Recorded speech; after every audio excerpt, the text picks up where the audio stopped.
காலட்டம் இங்கே வரணும் பிள்ளை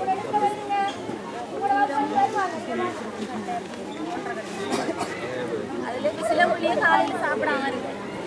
அதில் சாப்பிடாம இருக்குன்னு சொன்னால் இங்கே வந்து இந்த சாப்பாடு சாப்பிட்டு அங்கே மதியம் போய் அந்த இந்த சாப்பாடோட மதியம் போய் அவங்களோட வீட்டில் சாப்பாடோட கஷ்டப்படும். அதில் இப்போ நாங்கள் இதில் சமைக்கிறோம் பெற்றார் எல்லாம் அதில் இப்போ கஷ்டப்பட்டு போகுது விதவி விட்டுட்டாங்க பிள்ளைகள் கூடியதில் கஷ்டப்பட்டு உழைக்கிறது அதில் நாங்கள் மாறி மாறி போட்டு தான் அவங்களுக்கு சமைக்க விடுறாங்க. எல்லாருக்கும் ஒரே மாதிரி தான் சாப்பாடு போடுவோம் எல்லாம்.